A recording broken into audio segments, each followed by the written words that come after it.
Kemarin saya menjelaskan basmalah ya. Padahal sebelumnya, sebelum membaca Al-Quran disunnahkan untuk membaca isti'adah, ya, ta'awuz. A'udzubillahi minasyaitonir rajim. Baik, kita menjelaskan dulu isti'adah, tafsir dari ta'awuz atau isti'adah, ya, yang biasa dikenal dengan lafaz kalimat a'udzubillahi minasyaitonir rajim. Itu disebut dengan isti'adah atau ta'awuz. Nah, hukum membaca isti'adah atau membaca ta'awuz sebelum membaca Al-Quran, hukumnya adalah sunnah. Yang menurut jumhur ulama, hukumnya adalah sunnah. Mayoritas ulama, ya, Syafi'i, Hanbali, ya, hukumnya adalah sunnah.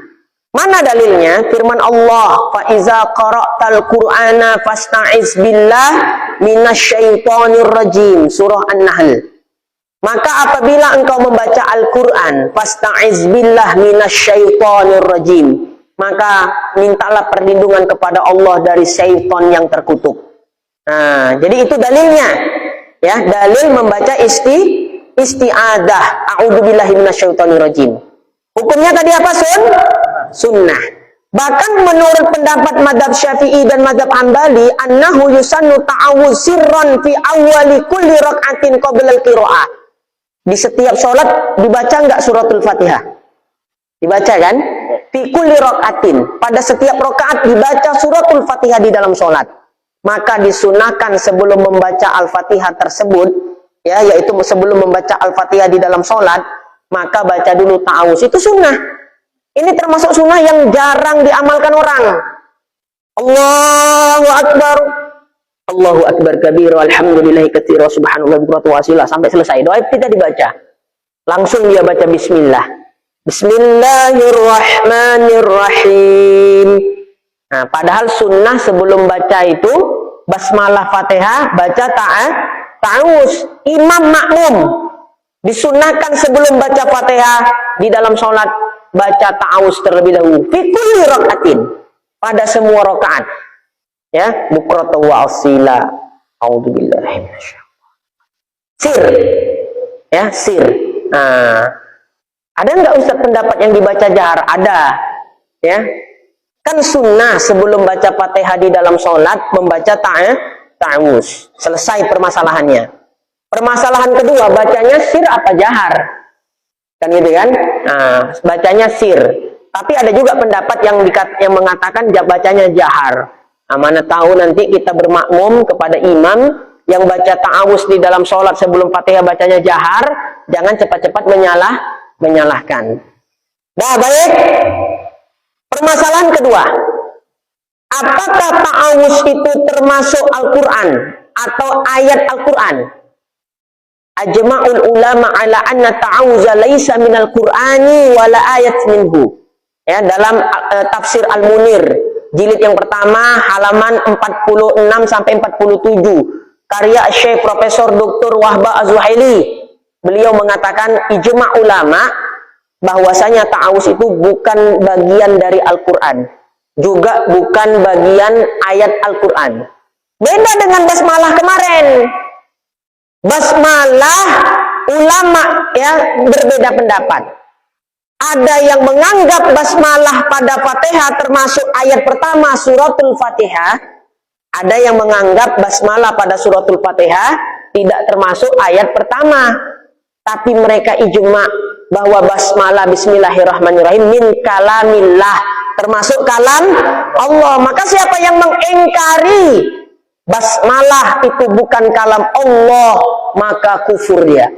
Ya, maka kufur. Beda ini dengan ijma, ya, dengan masalah isti'adzah ini. Ijma ulama bahwasanya isti'adzah ta'awuz bukanlah bagian dari ayat Al-Qur'an, ya, juga bukan ayat, ya, bukan Al-Qur'an, juga bukan ayat darinya. Jadi kalau seandainya ada yang mengingkari isti'adzah bukan kalam Allah, gimana? Kufur apa enggak? Kufur apa enggak? Ya, kufur apa tidak? Ya tidak, beda dengan basmalah. Nah, baik, sekarang membaca isti'adzah itu kapan? Setidaknya ada 3 pendapat, simak baik-baik. Qalat ta'ifatun minal qira, ya, minal qura wa ghairuhum. Telah berkata ulama bahwasanya membaca ta'awuz itu ba'dal qiraat. Ada pendapat yang mengatakan membaca ta'awuz itu setelah membaca Al-Quran. Awak, kalau tempat kita nih, kapan baca ta'awuz? Sebelum, ya. A'udzu billahi minasyaitonir rajim. Sebelum baca Al-Quran. Akhirnya shadaqallahul azim. Ini pendapat yang pertama. Isti'adah itu dibaca setelah membaca Al-Quran. Kenapa? Berlindung kepada Allah, ya, untuk menghilangkan ujub setelah beribadah. Ujub, tahu nggak ujub? Gini ya, penyakit hati itu ada riya, ada sum'ah, ada ujub. Ini saudara mirip tapi beda. Ya, simak baik-baik ini supaya paham perbedaan riya, sum'ah, ujub. Terkadang ada orang bisa dia selamat dari riya, tapi nggak bisa selamat dari sum'ah. Ada orang bisa selamat dari riya, bisa selamat dari sum'ah, tapi nggak bisa selamat dari ujub. Kalau bisa selamat dari tiga-tiganya aman. Aman. Riya, simple. Beribadah karena ingin dilihat orang. Paham? Ya. Nah, beribadah karena ingin dilihat orang. Nah, misalnya ngaji. Aku sogan sama Ustaz tuh kalau tak datang, kata Pak Isa. Aku tuan rumah kan, udahlah datanglah tuh. Nah, misalnya, padahal malamnya sibuk aku nih, ya kan? Iya Pak Isa kan? Tahu aja Ustaz ini ya kan? Kono dia ya kan? Kono Pak Isa. Malam banyak kojo, kan? Cuma kalau tak mengaji, awak tuan rumah, sogan sama kawan-kawan, segan sama Ustaz. Terakhir pergi juga mengaji, ya kan? Nah, tapi itulah jasad di sini, pikiran tak kemana. Itu dia. Jadi itu riya. Dah. Jadi menghilangkan riya itu cemana? Beribadah sembunyi-sembunyi. Dah, ibadah sembunyi-sembunyi. Kecuali ibadah-ibadah yang memang untuk disyariatkan untuk syiar. Taklim, mana pula taklim sendiri-sendiri kamar streaming, datanglah awak ngaji. Ya, kenapa kau tak pernah datang lagi ngaji? Aku takut riak katanya. Jadi tak pernah kau mengaji lagi? Tidak, aku ngaji juga. Di mana kau mengaji? Ya, di dalam kamar, ya, pakai streaming. Hai bayar. Ya. Nah, datang ngaji karena syiarnya memang untuk berjamaah. Ya. Mengapa kau tak pernah datang lagi sholat berjamaah? Takut odan riya. Ya, jadi kau nggak sholat jamaah aku, tapi dari streaming katanya. Ya, la haula wala quwata illa billah. Nggak kayak gitu juga, ya. Nah, baik. Obatnya riya apa tadi? Menyembunyikan ibadah. Baca Quran, sholawat, apalagi misalnya. Oh, kalau sholawat enggak, itu termasuk syiar. Ya, apalah ibadah-ibadah yang memang untuk disembunyikan. Nah, itulah tadi. Ya, jadi kalau mau selamat riya, dari riya sembunyi-sembunyi di dalam beramal, kecuali amal-amal yang memang dituntut untuk syiar, ya, beramai-ramai. Satu. Nah, jadi kalau dia sudah selamat dari riya, kemudian jumpa kawan, ya, ibadahnya dia sembunyikan dari orang, tapi dia pula menceritakan sama orang, itu sum'ah namanya. Ya, ya. Dia sholat tahajud tadi malam, diam-diam, dikunci kamarnya, supaya tak ada orang tahu dia sholat tahajud. Dikira orang tidur. Paham ya? Padahal dia qiyamul lail, 1000 rakaat. Ya. Kenapa dikunci kamar? Takut bini tahu. Karena kalau tahu orang, takut jatuh riya. Oke, selamat dia dari riya. Besoklah jumpa sama Pak Isa. Tahu Pak Isa? Sodok kali qiyamul lail tadi malam. Sendiri aku di kamar, ku kunci pintu. Nah, ya, biar jangan ada orang tahu, takut aku riya. Padahal dicakapkannya ibadah yang disembunyikan tadi, itu sum'ah namanya. Tahu? Itu namanya sum'ah. Nampak bedanya? Dah. Nah, jadi oke, kalau dia selamat dari sum'ah, caranya gimana? Jangan ceritakan ibadah kita ke orang. Kalau menceritakan jangan kita, seolah-olah orang lain gitu loh. Paham dia? Selamat dari sum'ah. Datanglah setan. Ya, selamat dari dia, selamat dari sum'ah, belum tentu selamat dari ujub. Oh, datang setan. Woi Pak Isa, kaulah orang di kampung, apa nama kampungnya ini? Ya, Cengkering, Pematang Cengkering ya, ya, yang paling soleh. Kau tengoklah tuh Pak Isa, ya, selamat dari riya, selamat dari sum'ah, ya, muncullah bega, ya kan, akulah yang paling soleh di sini. Nah, itu jatuhnya kepada ujub. Nah, jadi kan berat memang itu kan, berat. Ya, orang selamat dari riya, oke, belum tentu selamat dari sum'ah. Orang selamat dari sum'ah, belum tentu selamat dari ujub. Kita kalau sampai tingkatan yang ketiga ini udah paten. Ya, masih tingkatan yang pertama aja udah kalah kita. Ya, nah, makanya ibadah kita ini banyak sebenarnya riaknya. Ya, banyak riaknya. Nah, jadi baca isti'azah tadi disunnahkan menurut pendapat pertama setelah membaca Al-Quran supaya nggak jadi ujub di dalam hatinya. Jadi mana tahu nanti ya ketika umroh kita misalnya atau ketika haji ketemu di Mekah sana ada orang baca isti'adzahnya setelah membaca Al-Quran, jangan kita bilang menyalah. Jangan kita katakan menyalah. Tidak, ada memang pendapat yang mengatakan demikian. Nah, satu. Nah, yang kedua, pendapat kedua, isti'adzah itu dibaca 2 kali. Dibaca di awal pembuka membaca Al-Quran dan ditutup di akhir setelah membaca Al-Quran. Ya, nah ini ada juga yang berpendapat demikian. Sebelum baca Quran, baca ta'awuz, isti'adzah. Selesai baca Al-Quran, ditutup lagi dengan isti'adzah atau ta'awuz. Pendapat yang kedua. Pendapat yang ketiga. Nah, inilah pendapat kita nih. Di awal membaca Al-Quran, disunnahkan membaca ta'awuz. Pendapat kita nih, di akhirnya membaca Shadaqallahul Azim. Ya, gini tentang Shadaqallahul Azim. Ada nih orang yang mengatakan tidak disunahkan membaca Shadaqallahul Azim, bid'ah katanya. Ya, pernah dengar itu? Ya, jadi nggak ada tuh, ya membaca Shadaqallahul Azim. Di dalam tafsir Al-Qurtubi punya kan tafsir Al-Qurtubi? Tapi pernah dengar ya? Nah, Imam Al-Qurtubi. Apa di dalam tafsir Al-Qurtubi jilid yang pertama halaman 42 dikatakan untuk menghormati Al-Quran apabila telah selesai membacanya maka disunahkan untuk dia membaca Shadaqallahul Azim, bersaksi bahwa apa yang dibaca itu benar-benar firman Tuhan. Nah, ini dalam tafsir Al-Qurtubi. Kemudian di dalam kitab Nihayatul Muhtaj juga dikatakan, ya, lau qala Shadaqallahul Azim inda qiraah syai' minal Qur'an. Bahwa membaca Shadaqallahul Azim ketika selesai membaca dari Al-Quran. Nah, itu juga dianjurkan. Kitab apa tadi? Ya, Nihayatul Muhtaj. Dan di kitab-kitab yang lain termasuk Imam Ibnu Katsir, ya, penyusun tafsir Al-Qur'anil Azim atau tafsir Ibnu Katsir, beliau menyebutkan di salah satu kitab beliau Bidayah wa Nihayah, ya, ketika beliau membacakan satu ayat Al-Quran ditutup dengan Shadaqallahul Azim. Jadi membaca Shadaqallahul Azim bukan amalan baru, sudah dicontohkan oleh salafun soleh. Ya, jadi nggak usah khawatir kalau ada yang bilang itu bid'ah begini begitu, nggak usah didengar. Nggak baca tak usah.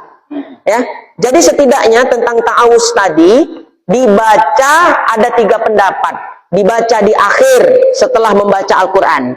Pendapat kedua, di awal dan di akhir. Ya, sebelum membaca dan sesudah membaca Al-Quran. Pendapat yang ketiga, di awal. Sebelum membaca Al-Quran. Dan di akhir dibaca Shadaqallahul Azim. Nah, lafaznya, penutup ini, lafaz isti'azah itu banyak riwayatnya. Banyak riwayatnya, bukan satu aja.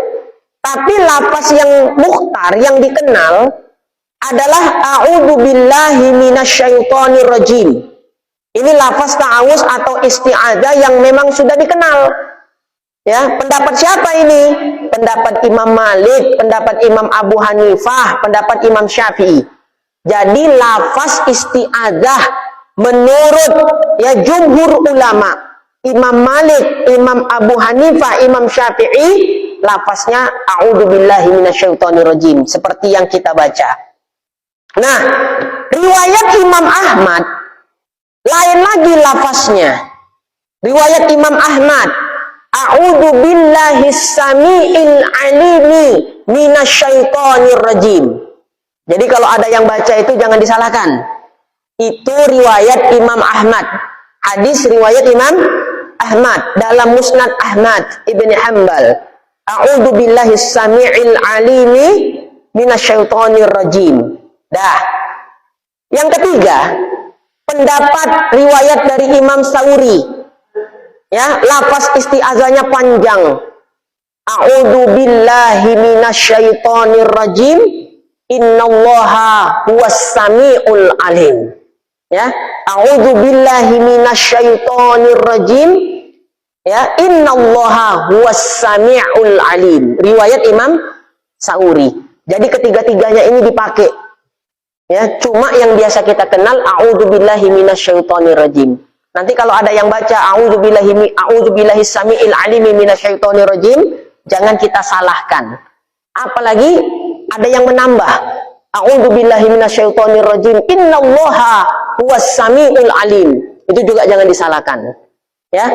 Nah, ini kita baca isti'azah untuk minta perlindungan dari siapa? Dari ya, minta perlindungan dari ya, godaan siapa? Godaan syaitan. Ya, syaitan itu asal katanya syatona. Apa maknanya? Bu'di anir rahmah. Jauh dari rahmat Allah. Dalam kitab Hasyiah As-Sawi ala Tafsir Jalalain. Yang disebut setan, setan itu bukan zat, tapi sifat. Jelas ya? Manusia, jin itu adalah zat. Malaikat, zat. Setan, sifat. Maka dalam kitab Tafsir Hasyiah As-Sawi ala Tafsir Jalalain karya As-Sayyid Alawi Al-Maliki rahimahullah dikatakan, ya, hasyiahnya Tafsir Jalalain, yang disebut dengan syaitan adalah hamba-hamba Allah dari kalangan jin maupun manusia yang durhaka kepada Allah, maka disebut dengan syaitan. Selama ini kan kita setan itu nganggapnya apa? Dari bangsa jin aja kan ya. Kalau ada jin nggak sholat, jin fasik, setan lah dia tuh. Padahal manusia nggak sholat itu setan. Ini tafsir ya Hasyiah Sawi. Jangan marah ya. Jangan main urusan ini. Ya. Nah, manusia nggak sholat, nggak puasa Ramadan tanpa uzur, setan. Karena setan itu sebutan sifat. Orang yang memiliki sifat engkar kepada Allah, baik dari kalangan jin atau manusia, disebutlah namanya setan. Setan, syaiton. Ya. Jamaknya syayatin. Makanya a'udzubillahi minasyaitonirrajim, ya Allah aku berlindung dari was-was setan, jin dan manusia. Yang bikin was-was itu bukan jin aja, manusia juga. Mau kemana cu? Oh enggak mengaji. Alah, tak usah mengaji, ini ada kopi sodok nih. Enggak, tak jadi. Oh, mengaji kan setan itu. Yang mau beramal jadi enggak beramal. Ya. Surah An-Nas kan ada ya. Minal jinnati wan nas. Dari bangsa jin dan manusia. Jadi manusia kalau dia engkar kepada Allah, tidak menjalankan perintah Allah, disebut syaiton, atau kita nyebutnya setan. Wallahu a'lam bishawab. Dah, itu tafsiran daripada permasalahan isti'adzah. Jadi ada 3 kalimat isti'adzah tadi. A'udzubillahi minasyaitonirrajim, a'udzubillahi samiil alimi minasyaitonirrajim, kemudian a'udzubillahi minasyaitonirrajim, innallaha huwas samiul alim. Tapi jumhur ulama yang mana? A'udzubillahi minasyaitonirrajim. Itu pendapat jumhur. Wallahu a'lam bishawab.